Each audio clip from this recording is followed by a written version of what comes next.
ഉണ്ണികൃഷ്ണൻ പോറ്റി സോണിയാഗാന്ധിയുടെ photo minister share ചെയ്തിട്ടുണ്ട്. 2009 തൊട്ട് പോറ്റിയ ശബരിമലയിൽ കയറി ഇറങ്ങുന്നത് ടോട്ടൽ ഇന്റലിജൻസ് ഫെയിലിയർ ആണ്.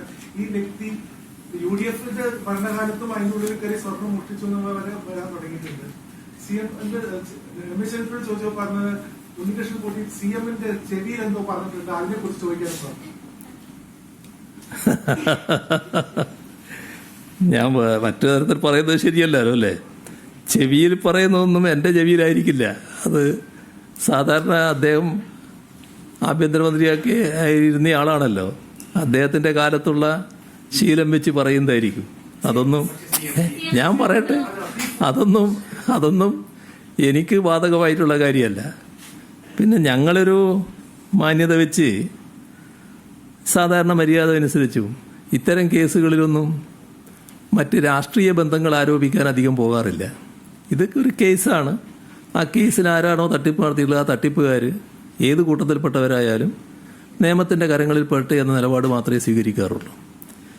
ഇതുമായി ബന്ധപ്പെട്ട് ധാരാളം പേര് നല്ല കോൺഗ്രസ് ബാന്ധവമുള്ളവരാണ്, നല്ല കോൺഗ്രസിൻ്റെ ആളുകളുമാണ്. ആരുടെയും പേര് ഞങ്ങളാരും ഇതേവരെ പറഞ്ഞിട്ടില്ല. എന്താ അതിൻ്റെ ഒരു ആവശ്യമില്ല.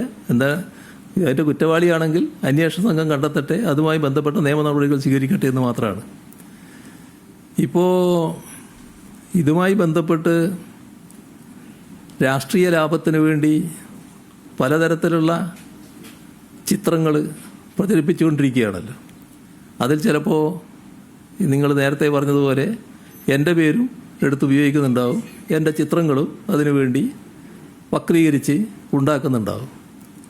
ഇപ്പോൾ ശബരിമല വിഷയത്തിൽ കക്ഷി രാഷ്ട്രീയം കാണാതെ നിലപാടുകൾ ഞങ്ങൾ സ്വീകരിച്ചപ്പോൾ ഇവർ നല്ല രീതിയിലും ഏതെല്ലാം തരത്തിൽ LDF-നെ ഞങ്ങളെ മോശക്കാരായി ചിത്രീകരിക്കാൻ പറ്റുമോ അതിനുള്ള ശ്രമമാണ് നടത്തിക്കൊണ്ടിരിക്കുന്നത്. അതിൻ്റെ ഭാഗമായി വലിയ തോതിൽ മുദ്രാവാക്യങ്ങൾ, പാട്ടുകൾ, പിന്നെ സഖാക്കളെ കള്ളന്മാരെന്ന് വിളിക്കൽ, ഇങ്ങനെയെല്ലാമുള്ള പലതും നടക്കുകയാണ്. ഇവിടെ ചില കാര്യങ്ങൾ വ്യക്തതയുണ്ടാക്കുന്നത് നല്ലതാണെന്നാണ് തോന്നുന്നത്. ഇതൊന്നും പറയാൻ പറ്റുന്നതല്ല, എന്നാലും പറയാതിരിക്കാൻ പറ്റില്ലല്ലോ. ഇങ്ങനെ പറയിക്കലാണോ നമ്മുടെ പഴയ ആഭ്യന്തരമന്ത്രി ഉദ്ദേശിച്ചതെന്നൊന്നും എനിക്കറിയില്ല കേട്ടോ. ഏതായാലും ചില കാര്യങ്ങൾ ഞാൻ പറയാണ്, അദ്ദേഹവും കൂടി താല്പര്യപ്പെടുന്ന കാര്യമായതുകൊണ്ട് പറയുന്നതാണ് നല്ലതെന്നാണ് തോന്നുന്നത്. ഇപ്പോൾ സ്വർണ്ണക്കള്ളക്കേസിൽ അറസ്റ്റിലായ ഉണ്ണികൃഷ്ണൻ പോറ്റി, ഈ പോറ്റി സ്വർണം വിറ്റു എന്ന് ഇപ്പോൾ കണ്ടെത്തിയിട്ടുള്ള ഗോവർദ്ധൻ, അയാൾ ബല്ലാരി സ്വദേശിയായ വ്യാപാരിയാണല്ലോ.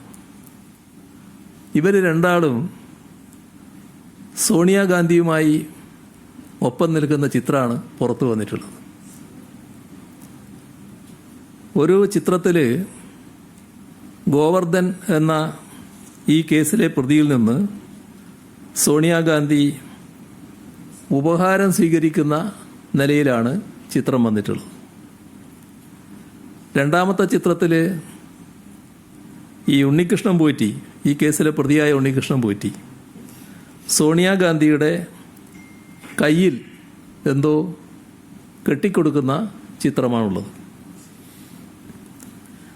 അതിൻ്റെ കൂട്ടത്തിൽ തന്നെ ശബരിമല ഉൾക്കൊള്ളുന്ന പത്തനംതിട്ട MP ആൻ്റോ ആൻ്റണി, പത്തനംതിട്ട ജില്ലക്കാരനും നിലവിൽ ആറ്റിങ്ങൽ MP-യുമായ അടൂർ പ്രകാശ്, അവർ സോണിയാഗാന്ധിയുടെ ഒപ്പമുണ്ട് താനും. ഇതിൽ സോണിയാഗാന്ധി രാജ്യത്തെ തന്ത്രപ്രധാന സുരക്ഷയുള്ള ഏതാനും ചിലരിൽ ഒരാളാണ്. അവരുടെ അപ്പോയിൻമെൻറ്റ് ലഭിക്കാനുള്ള കാലതാമസത്തെപ്പറ്റി ഒരുപാട് കോൺഗ്രസ് നേതാക്കൾ തന്നെ പരാതി പറഞ്ഞിട്ടുണ്ട്. ഇന്നും കേരളത്തിൽ ലീഡർ എന്ന വിശേഷണ പദത്തോടെ സാധാരണ കോൺഗ്രസ്സുകാരെല്ലാം വിളിക്കുന്ന കെ കരുണാകരൻ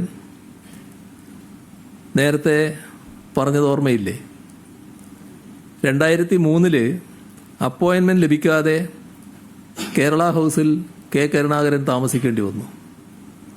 സോണിയാഗാന്ധിയുടെ അപ്പോയിൻമെന്റ് ചോദിച്ചതാണ്. പിന്നാലെ അദ്ദേഹം കേരളത്തിലേക്ക് മടങ്ങി.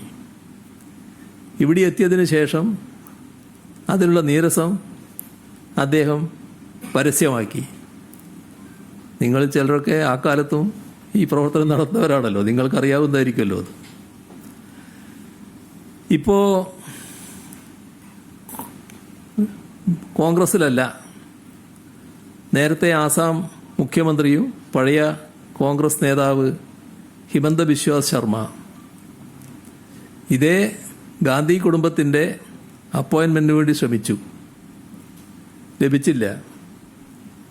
അദ്ദേഹം ആ നീരസത്തിന്റെ ഭാഗമായി BJP-യിൽ ചേർന്നുവെന്ന് അദ്ദേഹം തന്നെ പിന്നീട് വെളിപ്പെടുത്തുന്ന സ്ഥിതിയുണ്ടായി. അരുണാചൽ പ്രദേശിലെ കോൺഗ്രസിലെ നിയമസഭാ കക്ഷി മുഴുവനായിട്ട് തന്നെ BJP-ആയി മാറി. അതിനു പിന്നിലും ഈ അപ്പോയിൻമെന്റ് ലഭിക്കാത്തതായിരുന്നുവെന്ന് കാരണമെന്ന വാർത്ത ആ ഘട്ടത്തിലുണ്ടായി. ഇത് ഞാൻ പറയുന്നത് രാജ്യത്തെ മുൻനിര കോൺഗ്രസ് നേതാക്കൾക്ക് പോലും അപ്പോയിൻമെന്റ് ലഭിക്കൽ എളുപ്പമല്ല. സോണിയാഗാന്ധിയുമായുള്ള അപ്പോയിൻമെന്റ് ലഭിക്കൽ, അങ്ങനെയുള്ള സോണിയാഗാന്ധിയുമായുള്ള അപ്പോയിൻമെന്റ് എങ്ങനെ ഈ സ്വർണ്ണക്കേസിലെ പ്രതികൾക്ക് ലഭിച്ചു? പെട്ടെന്ന് കയറി ചെല്ലാൻ പറ്റുന്നതല്ലോ. നമ്മുടെ ഇവിടെ മുന്നിലുള്ള നമ്മുടെ ഈ പത്രസമ്മേളനം നടത്തുന്ന ഇതിൻ്റെ ഹാളിൻ്റെ നേരെ മുന്നിൽ ഉള്ള പോർട്ടിക്കോ ഇല്ലേ, ആ പോർട്ടിക്കോയിൽ വെച്ചായിരുന്നു ഒരു ആംബുലൻസ് ഉദ്ഘാടനം നടന്നത്. ഒരു കൂട്ടർ ശബരിമലക്ക് കൊടുക്കുന്ന ആംബുലൻസ്. ആ ആംബുലൻസ് ഉദ്ഘാടന ചടങ്ങിലാണ് ഈ പറയുന്ന പോറ്റി ആ ആൾക്കൂട്ടത്തിൽ ഉണ്ടായി എന്ന് പറഞ്ഞിട്ട്, എൻ്റെ അടുത്ത് ഉണ്ടായി എന്ന് പറഞ്ഞിട്ടുള്ള പ്രചരണം നടത്തുന്നത്. അതുപോലെയല്ലല്ലോ ഇത്. അത് ഏകദേശം ഒരു പബ്ലിക് ഫംഗ്ഷനാണല്ലോ ഇത്. അതുപോലെയല്ല ഈ ചടങ്ങിനെ നാം കാണേണ്ടത്. സോണിയാഗാന്ധിയുടെ അടുത്തെത്തലും കൈക്ക് ഇത് കെട്ടിക്കൊടുക്കലും ഒക്കെ ഇവർക്കെങ്ങനെ നടത്താൻ കഴിയുന്നു എന്നുള്ളതാണ് നോക്കേണ്ടത്. സോണിയാഗാന്ധിയുടെ വസതിയിൽ ഇവരെയും വിളിച്ചു കൊണ്ടുപോകാൻ മാത്രം അടൂർ പ്രകാശിനും ആന്റോ ആന്റണിക്കും എന്ത് തരം ബന്ധമാണ് ഇവരുമായിട്ടുള്ളത്? ഈ പോറ്റിയുമായും ഗോവർദ്ധനുമായും എന്ത് തരം ബന്ധമാണ് അവർക്കുള്ളത് എന്ന് അവരല്ലേ വ്യക്തമാക്കേണ്ടത്. UDF ഭരണകാലത്തെ ശബരിമലയിൽ നടന്ന പ്രധാനപ്പെട്ട ചടങ്ങുകളിൽ ഈ പോറ്റിയും ഗോവർദ്ധനും എങ്ങനെയാണ് പ്രധാന പങ്കാളികളായത്? അതും പ്രതിപക്ഷ നേതാവും മുൻ പ്രതിപക്ഷ നേതാവും ജനങ്ങളോട് പറയേണ്ട കാര്യമാണ്. ഇതൊക്കെ മറച്ചു വെച്ചുകൊണ്ട് മറ്റു പ്രചരണം നടത്തുന്നതിന് വലിയ അർത്ഥമുണ്ടോ? ഞങ്ങളിതൊന്നും പറയാൻ ഉദ്ദേശിച്ച കാര്യമല്ല. പക്ഷെ ഇതൊക്കെയാണ് വസ്തുതകൾ എന്നുള്ളത് നമ്മൾ കാണണം. അതാണ് എനിക്ക് പറയാനുള്ളത്.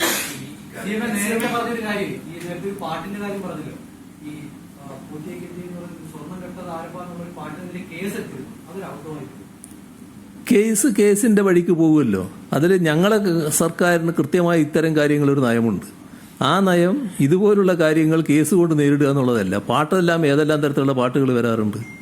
ഒരു പരാതി എന്നാൽ ചിലപ്പോൾ കേസ് എടുത്തിട്ടുണ്ടാകുന്ന വരും. പക്ഷെ സർക്കാരിന്റെ നയമാണല്ലോ പിന്നെ നടപ്പാവുക. അതല്ലേ നടപ്പാകുന്നത്. നല്ല രീതിയിലുള്ള അന്വേഷണമാണല്ലോ സ്വർണ്ണക്കൊലയിൽ നടത്തുന്നത് പറയുന്നത്.